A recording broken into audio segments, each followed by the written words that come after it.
बिस्मिल्लाहिर्रहमानिर्रहीम। आज बात करेंगे बुखार के इलाज के बारे में। आम तौर पर हमारे पास 3 किस्म के बुखार ज़्यादा माने जाते हैं, मलेरिया, टाइफाइड और डेंगू। और फिर एक होता है पुराना बुखार। किसी भी किस्म का बुखार हो, मेरे पास एक बड़ा ही ज़बरदस्त किस्म का नुस्खा है, ये बुखार को जड़ से ख़त्म कर देता है। सबसे पहले जो आ जाता है टाइफाइड। टाइफाइड को जैसे सभी जानते हैं कि ये जो है एक जरासीम होता है, जिसे सैल्मोनेला टाइफी कहा जाता है। उसकी जो वजह से हमारे जिस्म में ये होता है, ये असल में पानी वगैरह के ज़रिए या जो खुराक होती है उससे हमारे जिस्म में दाखिल हो जाता है।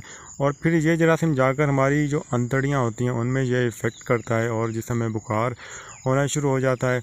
और इसकी जो इनिशियल निशानियाँ होती हैं उसमें ये होता है कि कुछ मरीज़ों के पेट में दर्द होता है, सर में दर्द शुरू हो जाता है, मतली आना शुरू हो जाती है, कमज़ोरी होती है, पट्ठों में शदीद जो है दर्द होने लग जाता है, चक्कर कई मरतबा आते हैं, ज़ुबान पर जो आते हैं वो क्लॉट्स बन जाते हैं। और उसके बाद नींद जो होती है वो बिल्कुल ख़त्म होनी शुरू हो जाती है, भूख ख़त्म हो जाती है। और इसके बाद जिस्म में बहुत ज़्यादा कमज़ोरी होने लग जाती है। और ये जो आपकी बैकबोन होती है, जहाँ आपका जो है पुश्त में, वहाँ पर बहुत बोझ सा या दर्द महसूस होने लग जाता है। और साथ फिर आहिस्ता आहिस्ता बुखार आना शुरू हो जाता है। बुखार का जो टेम्परेचर है वो दिन ब दिन बढ़ता जाता है। कई मरीज़ों को इसमें हल्की सी सर्दी भी महसूस होती है, मगर ये इसमें ज़्यादातर सर्दी नहीं महसूस होती। और बुखार का दिन ब दिन टेम्परेचर बढ़ता जाता है। इसका इलाज करवाना बहुत ज़रूरी है टाइम से, क्योंकि पुराने दौर में कहा जाता था कि इसको बड़ा बुखार कहते थे। और कहा जाता था बड़ा बुखार जब आता है या तो कोई इंसान का जो उज़्वा है, मतलब बाजू वगैरह कोई भी उज़्वा ख़त्म कर देता है या इंसान को ख़त्म कर देता है। तो इसीलिए इसका इलाज टाइम से करवाना बहुत ज़रूरी है। इसके बाद जो है आ जाता है मलेरिया मादा मच्छर के काटने से होता है, जो कि आम मच्छर से थोड़ा सा बड़ा होता है। जो तस्वीर में देख सकते हैं कि इसके ऊपर थोड़े से वाइट कलर के स्पॉट्स होते हैं। ये जो आता है जब मादा मच्छर काटती है तो तकरीबन 14 दिन के बाद जिसमें जो है इसके जो जरासीम वो तोड़ फोड़ शुरू करते हैं, 14 दिन बुखार आना शुरू हो जाता है। जनरली हमारे पास 4 किस्म के इसके जो लैब टेस्ट में रिज़ल्ट आते हैं, उसमें फैल्सीफरम होता है, वाईवैक्स होता है, ओवल है, और प्लाज्मोडियम मलेरिया जो है वो लैब टेस्ट में आता है। मलेरिया में भी ये होता है कि आमतौर पर सर्दी लगनी शुरू हो जाती है, बुखार होता है, बुखार जो है मैदे पे बहुत ज़्यादा गर्माइश हो जाती है, भूख बिल्कुल ख़त्म होती है, कुछ भी खाया जाए तो उल्टी आ जाती है, जिसम में बहुत कमज़ोरी होती है, सर दर्द रहता है, बाद मरीज़ों के पेट में भी दर्द होता है, ठंड बहुत ज़्यादा लगती है बुखार में। और इससे बुखार की सबसे बड़ी एक निशानी ये होती है कि ये अगर आप टेम्परेचर चेक करेंगे तो पाँव का टेम्परेचर अलग होगा, सर का टेम्परेचर अलग होगा। इसमें मतलब टेम्परेचर में डिफरेंस होता है। तो और इसके बाद जो है बात करते हैं डेंगू भी सबको पता है कि मच्छर के काटने से होता है। इनके सिम्टम्स भी तकरीबन मिलते जुलते हैं, बस इसमें ये होता है कि एक चीज़ जो अलग है, इसमें प्लेटलेट्स बहुत ज़्यादा मरीज़ के गिर जाते हैं, जिसकी वजह से जिस्म के जो है पोर्स में से भी खून आना शुरू हो जाता है। इसका इलाज भी टाइम से करवाना बहुत ज़रूरी है। अगर ना करवाया जाए तो बहुत टेक्निकलिटीज़ बन जाती हैं। इसमें आंखें सुर्ख हो जाती हैं, जिसमें गर्माइश बढ़ जाती है और नींद उड़ जाती है। और इसके बाद जो है सांस लेने में कई मरतबा मुश्किल होने शुरू हो जाती है, जिस्म पर रैश होने शुरू हो जाते हैं और जोड़ों में कई मरतबा दर्द होना शुरू हो जाता है।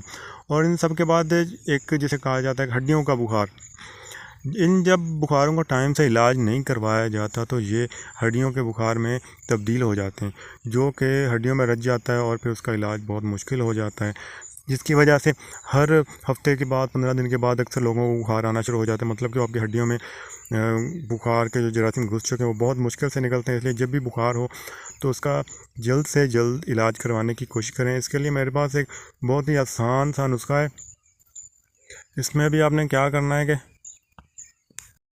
एक चीज़ होती है ग्लो, अगर आपको वो सब्ज़ मिल जाए तो ज़्यादा बेहतर है, वरना खुश्क तो आपको उसकी भी किसी भी पंसारी से मिल जाएगी। इसके तकरीबन 2-2 इंच के आपने 3 टुकड़े लेने हैं। और उसके बाद दूसरी चीज़ आ जाती है अजवाइन।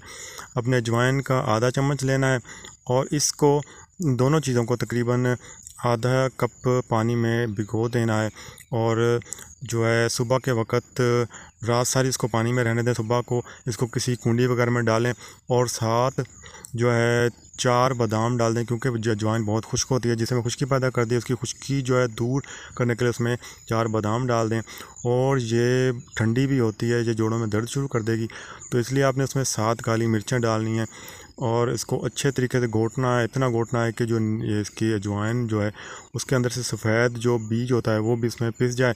और इसको फिर क्या करें, इसको छान लें। छानने के बाद जो पानी निकले उसमें 1 चम्मच चीनी डालें और इसको आप पी जाएं। ये 1 दिन की खुराक, इस तरह आपने इसको 7 दिन पीना है। 7 दिन पीने से आपका जिस्म के अंदर कैसा ही बुखार क्यों ना हो वो ख़त्म हो जाएगा। मगर यह है कि 7 दिन मुतवातर इस्तेमाल के बाद इसको छोड़ दें।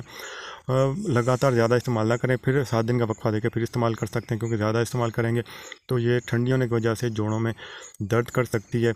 और जो डेंगू के मरीज़ हैं उनको चाहिए कि इसके साथ जो पपीता होता है उसके पत्ते रोज़ ले लिया करें। उस पत्तों में से उनको अच्छी तरह पीस कर तकरीबन आधा कप पानी निकाल कर रोज़ 1 कप वो भी इसके साथ साथ पीते रहें 1 हफ्ता तक। उससे ये होगा कि उनके जो प्लेटलेट्स की रीडिंग होगी जो गिर जाते हैं डेंगू में, वो बहुत जल्द नॉर्मल रेंज पर आ जाएगी और डेंगू को कवर करने में बहुत ये फ़ायदेमंद साबित होगा। और उसके बाद आखिर में यह कि हज़रत इमाम सादिक का फरमान है कि इंजीर बुखार को ख़त्म करती है, हड्डियों को ताकत देती है, बालों को मजबूत करती है और बीमारियों को दूर करती है। इससे जो है खाने से किसी भी दवा खाने के बाद मतलब किसी भी दवा की ज़रूरत नहीं रहती। तो इसीलिए आप क्या करेंगे, अगर इसके साथ रोज़ एक इंजीर भी खा लिया करें तो सोने पे सुहागा होगा। इंजीर से जो है बुखार को कवर करने में मदद मिलेगी और बुखार की वजह से जो जिस्म में कमज़ोरी हो जाएगी वो भी दूर हो जाएगी। इसी के साथ मुझे इजाज़त दें, दुआ में याद रखें। अल्लाह हाफ़िज़।